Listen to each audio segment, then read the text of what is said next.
Welcome to another episode of our YouTube live series.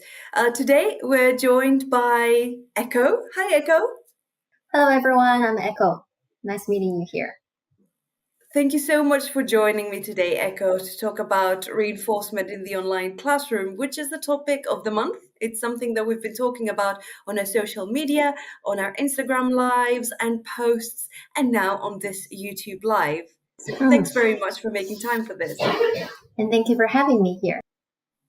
So I think, Echo, when we were preparing for this live, one of the things that we very quickly discovered, and it emerged in our conversation, is that the word reinforcement, when it comes to learning, does not just have one meaning, right? It can be reinforcement of a behavior, reinforcement of language. It can be so many different things. So perhaps a good place to start is to narrow it down a little bit today. Would you like to tell us what exactly we are going to talk about when it comes to reinforcement? Sure.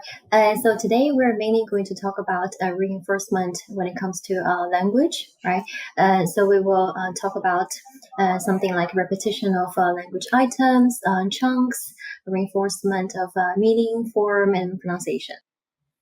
Absolutely. Thanks for that, Echo. It is something I feel that happens a lot in the classroom, both physical and online classrooms, that sort of repetition.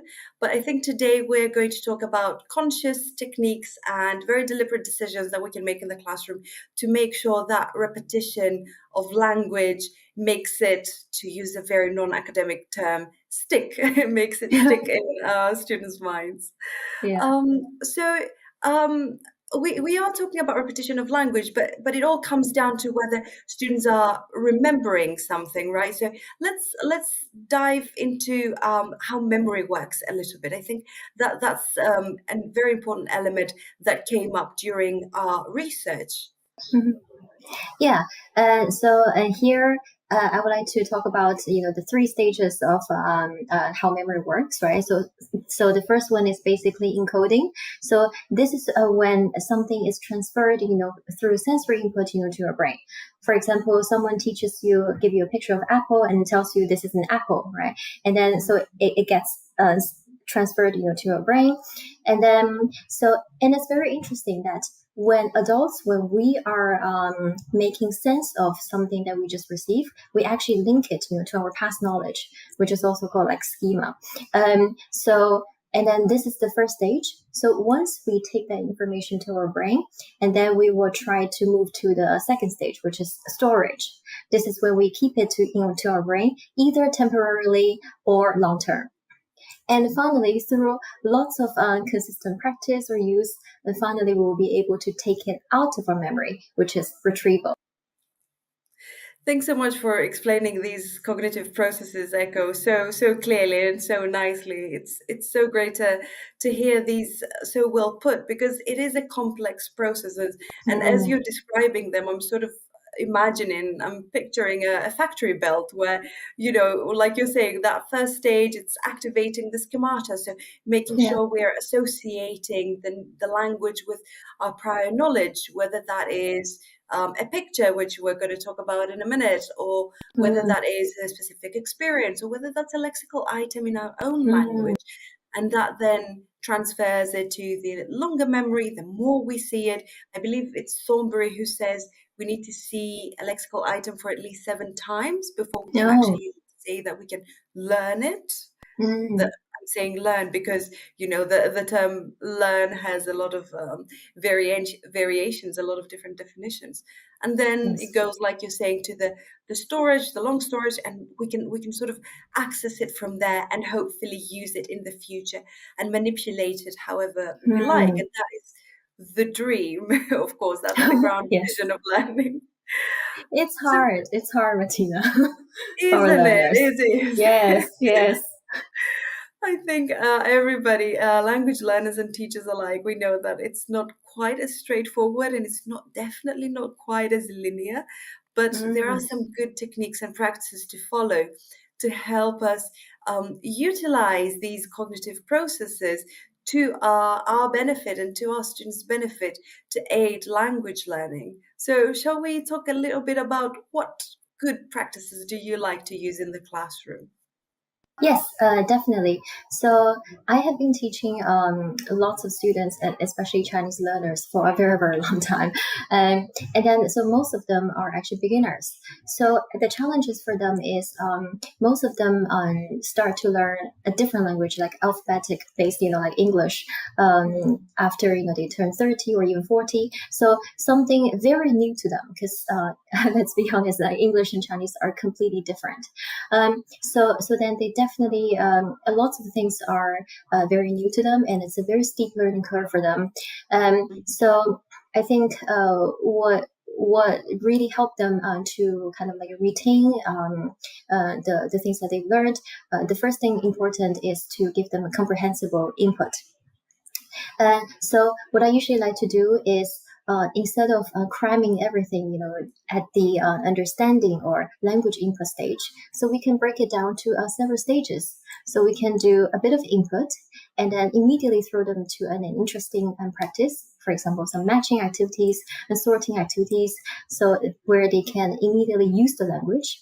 And then put them into a small task where it is very related to their real life, and then so to go through this kind of iteration, and then when they're ready and when they feel confident enough, we can move on to input two, and then repeat that process. I find breaking it down and make it more bite-sized is definitely very useful for our beginner students. I completely agree, Echo, and I really like how you're bringing the learner into the very center of this process. I think that's one thing that we know particularly important for adult students, whether Mm, they're beginners or any sort of level, is to bring their experience and to make sure they associate whatever they're learning and build it onto their experience, because that really helps engage them in the learning process and motivate them further, make sure that they continue on with their learning journey. Yes, mm, particularly important with adult students.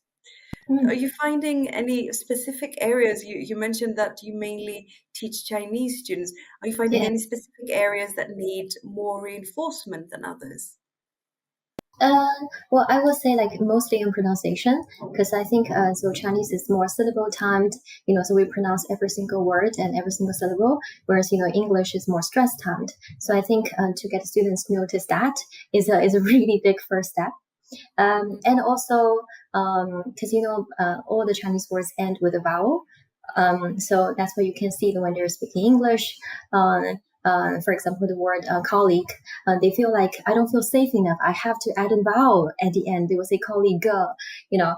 So Ah, then, that's so interesting. yeah. So that's why I feel like when it comes to stages of learning, helping them notice that kind of era, and then so noticing is very important to get them to be aware of the differences, and then they can practice and use better.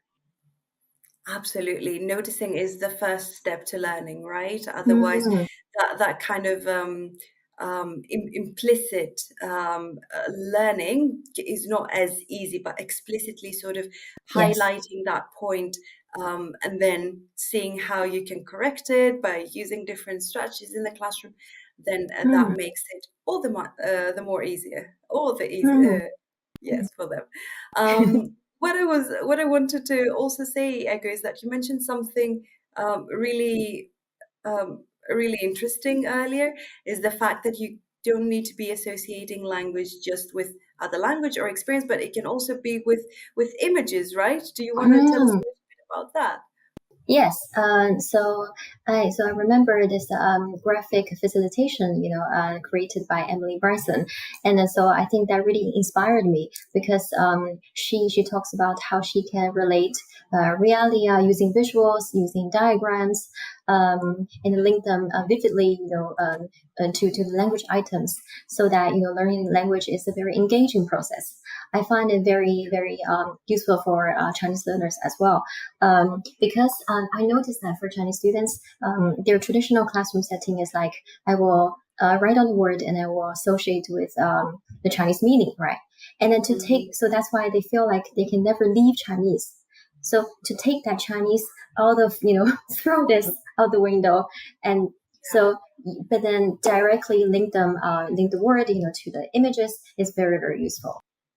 That's such a good point, Echo, because that direct one-on-one equivalency doesn't always exist in languages, doesn't. It's a good sort of starting point. A lot of the time, that use of L1 in the association can really help with beginners.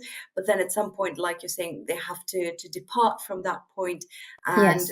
just make sure that they're using different systems, like you're saying, whether that's for instance, the visual systems to Mm. associate the new language with. And we're going to post the link to Emily Bryson's website here, because she really is incredible. And I have to admit myself, I was a bit skeptical about how we using that sort of creative side of students, Mm. because everybody is creative. I know for myself, I don't consider myself a particularly artistic person, and so I've always thought that bringing that side in the classroom might be a disadvantage for students who are just not as engaged, as not as Mm. in touch with their creative side. But I did actually, I was just at the IATIFL conference, and I attended a session by Emily Bryson, and I can tell you that by the end of it, I was drawing like I was a pro, not just because she was deeply motivating, but also because she provides scaffold along the way, not just for the language, Mm. but for the artistic process itself. And I was deeply engrossed in it.